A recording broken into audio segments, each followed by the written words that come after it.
له وأشهد أن لا إله إلا الله وأشهد أن محمدا عبده ورسوله فأعوذ بالله من الشيطان الرجيم بسم الله الرحمن الرحيم يا أيها الذين آمنوا اتقوا الله حق تقاته ولا تموتن إلا وأنتم مسلمون يا أيها الناس اتقوا ربكم الذي خلقكم من نفس واحدة وخلق منها زوجها وبث منهما رجالا كثيرا ونساء واتقوا الله الذي تساءلون به والأرحام إن الله كان عليكم رقيبا يا أيها الذين آمنوا اتقوا الله وقولوا قولا سديدا يصلح لكم أعمالكم ويغفر لكم ذنوبكم ومن يطع الله ورسوله فقد فاز فوزا عظيما أما بعد فإن خير الحديث كتاب الله وخير الهدي هدي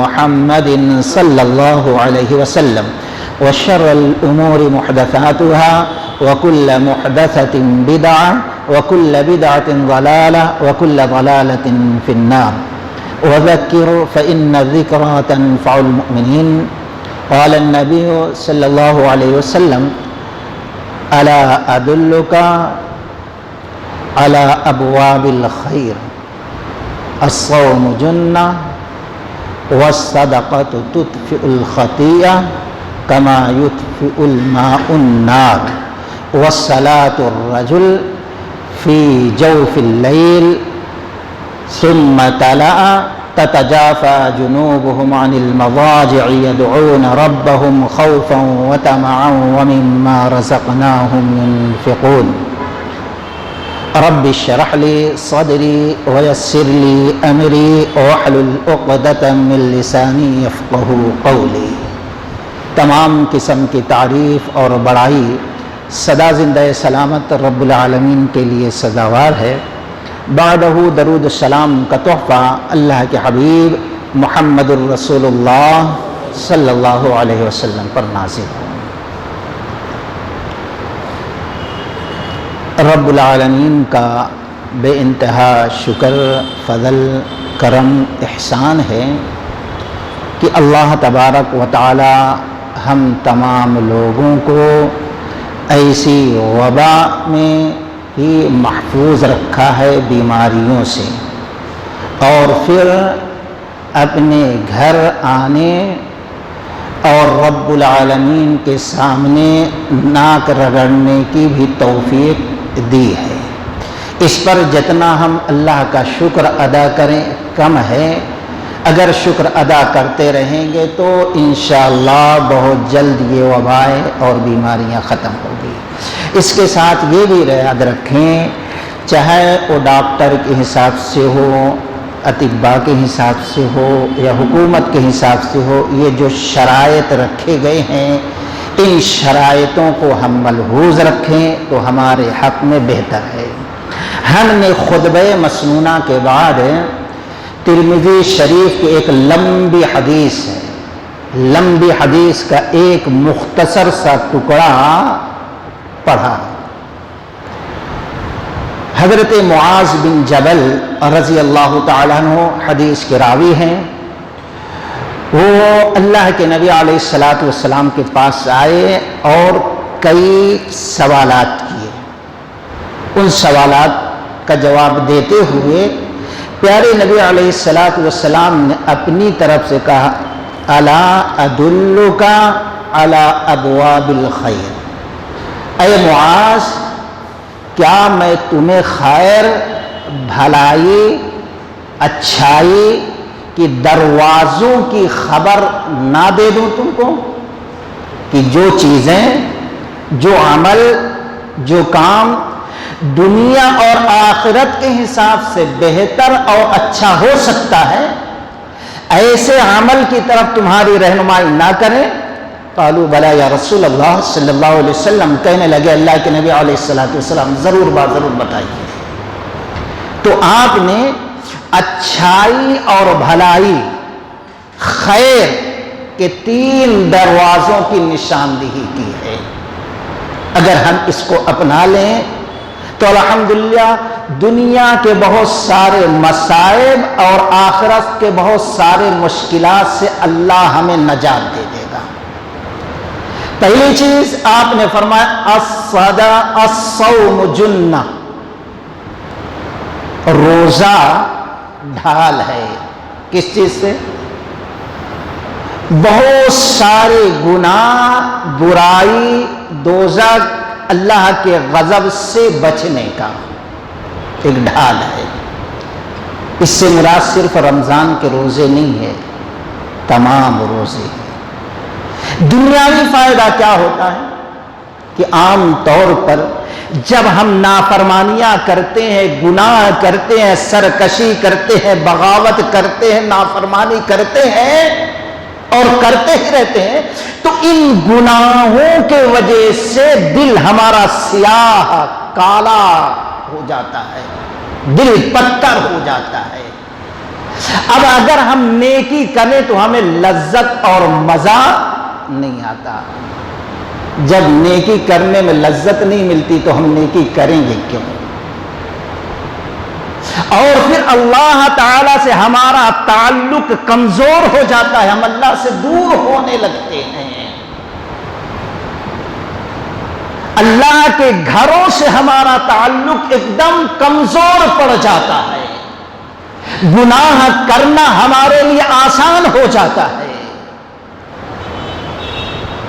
تو ہم اگر گناہوں سے بچیں تو اللہ کے نبی نے فرمایا ایک خیر کا دروازہ یہ ہے برائیوں سے، گناہوں سے بچنے کا، الصدقہ جنہ، یہ روزہ ڈھال ہے۔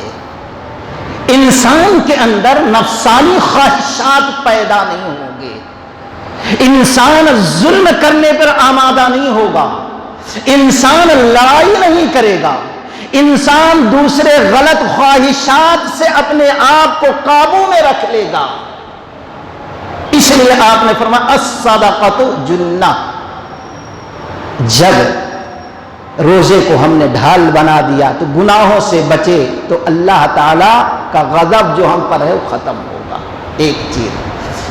اور دوسری چیز، نبی رحمت صلی اللہ علیہ وسلم نے فرمایا روزہ دار جب روزے سے ہوتا ہے تو اس کے منہ سے جو بو پیدا ہوتی ہے وہ بدبو بھی اللہ کو پیاری لگتی ہے، اچھی لگتی ہے، محبوب لگتی ہے۔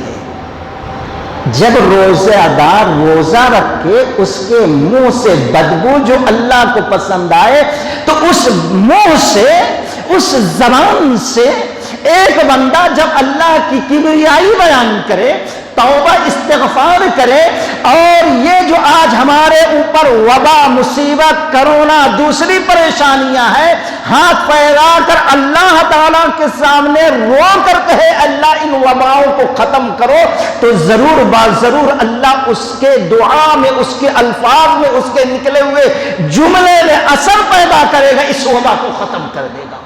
یہ اللہ کا وعدہ ہے دوستو۔ اسی طریقے سے مسلم کی روایت ہے، نبی رحمت صلی اللہ علیہ وسلم نے فرمایا جب اللہ کا بندہ ایک روزہ رکھتا ہے تو ایک روزہ رکھنے کی برکت سے اللہ تعالیٰ اس کے چہرے کو دور کر دیتا ہے دوزخ سے، اتنا جتنا کہ دنیا کی تیز ترار سواری ہو اور آج سے دوڑانا شروع کرے، 70 سال تک بلا رکے ہوئے دوڑاتا جائے، کتنی دور تک ایک انسان جا سکتا ہے؟ 70 سال میں پلین سے، جہاز سے۔ ایک روزہ رکھنے کی برکت سے اللہ دوزخ سے اس کے منہ کو اتنا دور کر دے گا، یعنی گناہ کرنے سے اس کو اتنا اللہ محفوظ رکھ دے گا۔ اس لیے آپ نے فرمایا نیکیوں کا دروازہ پہلا یہ ہے الصوم جنہ، رمضان کے روزے نہیں، عام روزے۔ اللہ کا شکر ہے آج موقع بھی ہے، وقت بھی ہے، حالات بھی ایسے ہیں، جتنے ہو سکے ہم نفلی روزے رکھ کر وباؤں سے بچنے کی کوشش کریں۔ بہت ساری بیماریوں سے اللہ نجات دیتا ہے۔ نمبر 2 الصدقہ، آگے آپ نے فرمایا تطفئ الخطیئہ کما یطفئ الماء النار، صدقہ کرنا گناہوں کو ایسے اللہ دھو دیتا ہے صدقہ کرنے کی برکت سے، جیسے آگ لکڑیوں کو جلا کر راکھ کر دیتی ہے، اس کا وجود مٹا دیتی ہے۔ ایسے صدقہ کے برکت سے اللہ تبارک و تعالی ہمارے گناہوں کو، گناہوں سے اللہ کا قہر، آج اللہ ہمارے گناہوں کی وجہ سے، نافرمانیوں کی وجہ سے، سرکشی کی وجہ سے، بدعمالیوں کی وجہ سے اللہ ہمارے اوپر غضبناک ہے، اللہ ناراض ہے، اپنی رحمتوں کو، دروازوں کو بند کر لیا ہے۔ ضرورت اس بات کی ہے صدقہ خیرات کر کے اللہ کے غصے کو بجھایا جائے، گناہوں کو دھویا جائے اپنے آپ کو گناہوں سے۔ الصدقہ، صدقہ بہت بڑی نیکی ہے۔ ایک انسان کے موت کا وقت آتا ہے، اس کی چاہت کیا ہوتی ہے رب جانتا ہے۔ جب موت کا فرشتہ اللہ کے کسی بندے کے پاس پہنچتا ہے تو اس بندے کی سب سے بڑی خواہش کیا ہوتی ہے؟ قرآن ذکر کرتا ہے، فلولا اخرتنی الی اجل قریب، لولا اخرتنی الی اجل قریب فاصدق واکن من الصالحین ولن یؤخر اللہ نفسا اذا جاء اجلها۔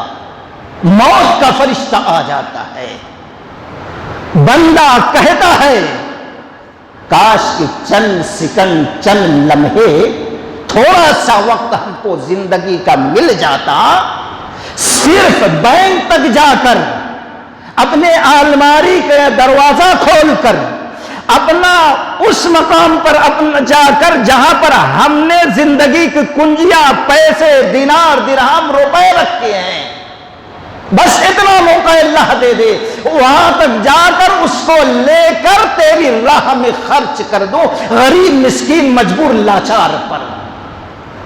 فاصدقا، چند لمحے دے، اے اللہ ہم صدقہ خیرات کر۔ اللہ کی قسم یہی خواہش رہتی ہے۔ تو ہم یہ سوچیں اس وبا میں جہاں ہم گھٹ گھٹ کر ہر شخص خوف کے عالم میں جی رہا ہے، کہیں ایسا نہ ہو کہ ہم کو یہ بیماری لگ جائے، تو کیوں نہ ہم مرنے سے تو بچ نہیں سکتے، جو اللہ مقدر نے موت لکھا ہے جس دن جس وقت وہ تو آنی، لیکن دوزخ سے تو بچ سکتے ہیں، اللہ کے قہر سے تو بچ سکتے، وہ موقع اللہ تبارک و تعالی ہم کو عطا کیا ہے۔ اور ایک روایت میں نبی رحمت صلی اللہ علیہ وسلم نے فرمایا بیماریوں کا علاج صدقے کے ذریعے کرو۔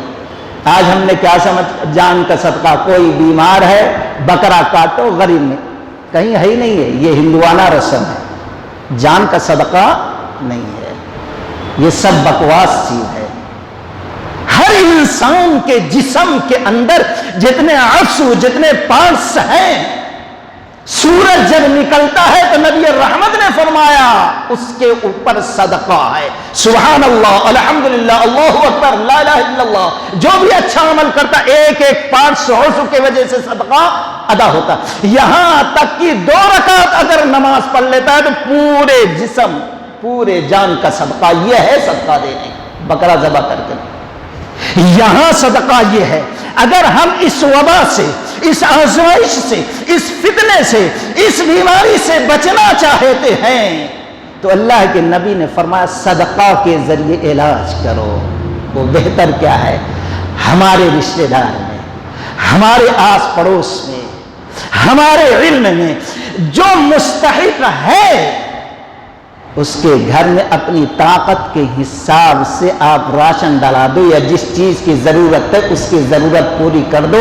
آپ کہو نہ کہو، اللہ کی قسم اس کے دل سے ہمیشہ آپ کے لیے دعا نکلتی رہے گی، اور وہی دعا آپ کے لیے علاج کا سبب انشاءاللہ بنائے، کیونکہ نبی رحمت نے فرمایا صدقہ کے ذریعے تم اپنی بیماریوں کا، اپنے بیماروں کا علاج کرو۔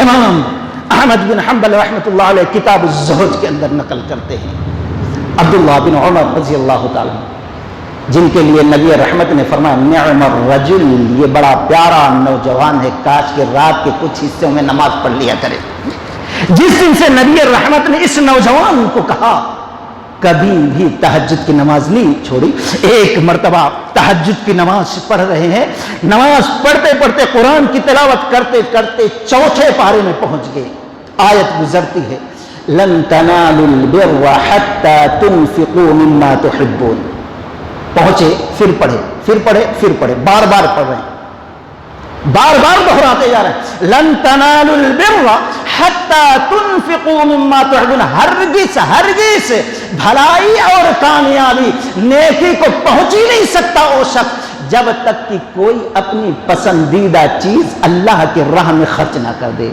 کپڑا دے رہے ہیں، نہیں پڑھ لیے، پہن لیے پرانا، یہ ہم کو اچھا نہیں لگے۔ آپ کے نزدیک جو سب سے زیادہ پسند ہو جب تک وہ رب کی راہ میں خرچ نہ کریں، رب کہتا ہے تحبون، ہرگز وہ بھلائی کو نہیں پہنچ سکتا ہے۔ صحابی رسول عبداللہ بن عمر آیت پہ پہنچے، بار بار ان کے دماغ میں آ گیا کائنات میں، اس فانی دنیا میں ان کے نزدیک محبوب چیز کیا ہے؟ ایک لونڈی تھی جو جنگ میں ان کے حصے میں ملی، بڑی خوبصورت، بڑی حسین، جمیل، انتہائی پاک دامن، ساری اچھائیاں اس کے اندر تھیں۔ انہوں نے ارادہ کر لیا تھا اس کو آزاد کریں گے، اس سے نکاح کر لیں گے، اپنے حرم میں داخل کر لیں گے، لیکن آج اس آیت پہ گزرے رک جاتے ہیں۔ فوراً نماز پوری کی، لوڑی کو اٹھایا اور دوسرے گھر والوں کو بھی اٹھایا، اطراف کے پاس پڑوسیوں کو اٹھایا، سب پریشان۔ یہ 2-3 بجے رات کو اٹھانے کا مقصد سب کو جمع، لوڈی کو بلایا، کیا بات ہے؟ آپ لوگ گوار ہو، اس لوڈی کو میں اللہ کی رضا کے لیے آزاد کر دے رہا ہوں، سب سے بڑا صدقہ، سارے گناہوں کا سب سے پہلے نمبر پہ کفارے کے طور پر اللہ نے یہی ذکر کیا۔ لوگوں نے کہا اللہ کے بندے آزاد کرنا تھا، آزاد کر دیتے، یا صبح آزاد کر دے، رات کو اٹھا کے میٹھی نیند سے یہ لوگوں کو بتانے کیا ضرورت ہے؟ دماغ خراب ہو گیا کیا؟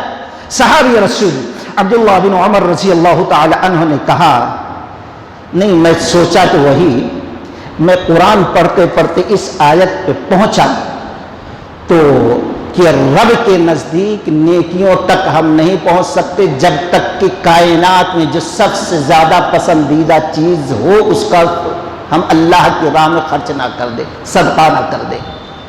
تو ہم نے غور کیا دوران تلاوت سب سے زیادہ اس وقت میرے نزدیک محبوب چیز یہ ہے، میں نے ارادہ کیا تھا اس کو آزاد کریں گے اپنے نکاح میں، اپنا شریک حیات، کیونکہ انتہائی خوبصورت ہے، انتہائی پاک دامن ہے، انتہائی عقل مند، ہوش مند، عقل شعور رکھنے والی، باعزت، باغیرت، باادب، باحترام والی عورت ہے، ہم کو بہت بھاگے۔ لیکن اس آیت پڑھنے کے بعد ہم نے سوچا ارادہ، ارے بھائی کر دینا تھا۔ میں سوچا اگر صبح کو آزاد کروں گا تو شیطان بہکا دے گا، ارے میاں اتنی خوبصورت ہے، بیوی بنا لو، دوسرے غلام کو تم آزاد کر دو۔ عام طور پر ہم جوش میں رہتے ہیں، بھائی اتنا صدقہ، وہ مشکل ہٹ گئی تو ارے نہیں بھائی نہیں ہو رہا، کوئی کہتا 2 مہینے کا روزہ کر رہا تو لوں گا، یہ پریشانی، مصیبت ہٹ گئی تو نہیں، چند پیسے دے کے یہ۔ عام طور پر شیطان لوگوں کو بہکاتا ہے بعد میں۔ عبداللہ بن عمر رضی اللہ عنہ کہتے ہیں میں نے سوچا کہیں بہکا نہ دے کہ یہ اس کو نہیں، اس کو آزاد کرو، خوبصورت ہے، اپنی بیوی بناؤ، دوسرے غلام کو آزاد کر دو، اس لیے میں تم کو گواہ کہ شیطان ہم کو بہکا نہ سکے، ابھی تم لوگوں گواہ بنا کر میں آزاد کر رہا ہوں۔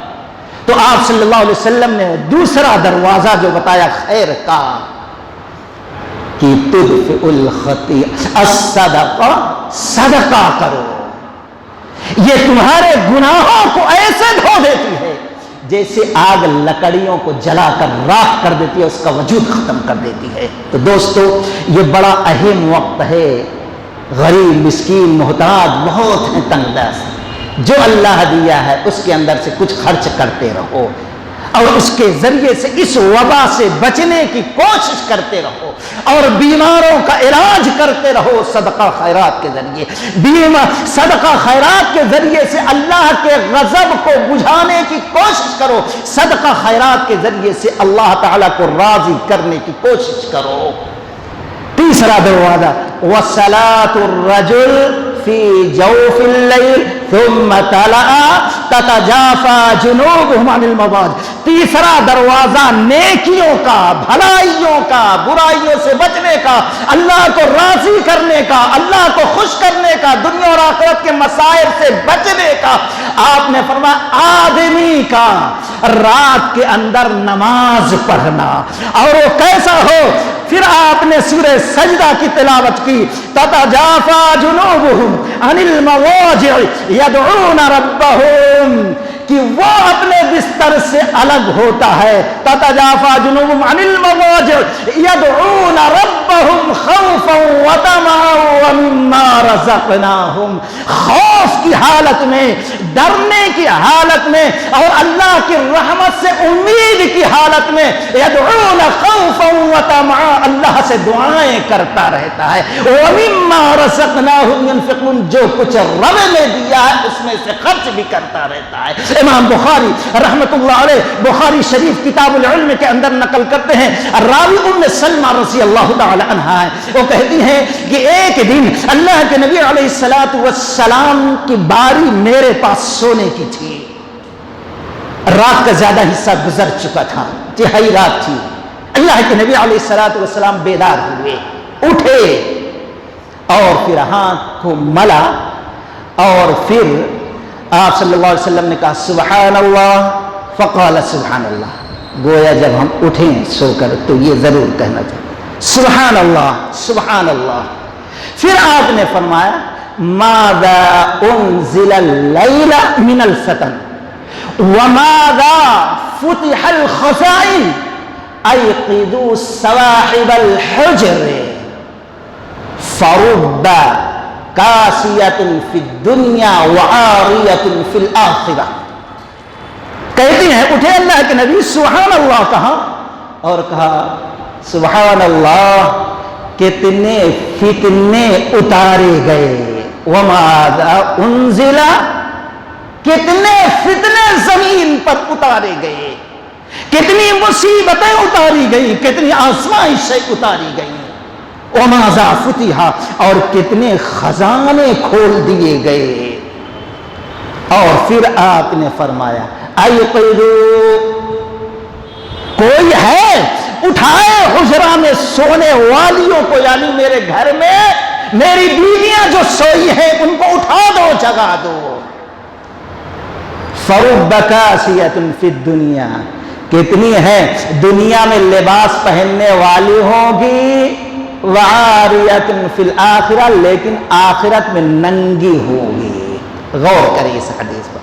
سب سے پہلے جو آج بہت ساری مصیبتیں، پریشانیاں، تکالیف آ رہی ہے، گناہوں میں سے ایک گناہ اس امت کے اندر جو بہت زیادہ عروج پر ہے، ترقی پہ ہے، آج اس کی برائی، اس کی قباحت ہمارے دلوں سے نکل کے جا رہا ہے، وہ ہے بے حیائی۔ عورتوں کا ایسا لباس پہننا، ظاہر میں برقع ہو لیکن اتنا تنگ ہو کہ بس ایسا لگ رہا ہے کپڑا ہی نہیں پہنے، اس کی وجہ سے بھی عذاب آتا ہے، اس کی وجہ سے بیماریاں بھی آتی ہیں، نحوستیں۔ ایسے عورتوں کو اللہ کے نبی نے فرمایا قیامت کے دن یہ ننگی ہوگی، اور جنت کی خوشبو 500 سال کے سفر کی دوری سے سونگھی جا سکتی ہے، لیکن اللہ کی قسم ان عورتوں کو جنت کی خوشبو بھی نہیں ملے گی جن کی حالت یہ ہے۔ اور پھر آپ نے دو چیزیں، فتنے نازل ہوئے، آزمائشیں، بیماریاں اور خزانے۔ مطلب کیا ہے؟ آفات بتائے گئے اللہ کے، ایسے یہ بیماری، یہ پریشانی، یہ عذاب، یہ طوفان، یہ زلزلے ایسے آئیں گے، اور پھر اللہ کی رحمتیں، یہ خزانے آئیں گے، نبی کو بتائے۔ آپ نے کیا فرمایا؟ ہے کوئی حجرہ میں سونے والی، یعنی ہماری گھر والی اٹھیں۔ مطلب کیا ہے؟ اگر ہم لوگ اللہ کے بھیجے ہوئے عذاب، وبا، بیماری، تکلیف، پریشانی، دکھ درد سے بچنا چاہتے ہیں، اللہ سے رحمت حاصل کرنا چاہتے ہیں، تو ایسے وقت میں ہم خود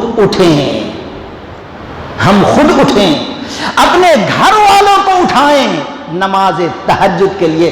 رب العالمین سمائے دنیا پہ ہوتا ہے، بڑا پیارا وقت ہوتا ہے، دعاؤں کی قبولیت کا وقت ہوتا ہے، اللہ کی طرف سے ندا ہوتی ہے، آواز لگائی جاتی ہے بار بار، کون ہے؟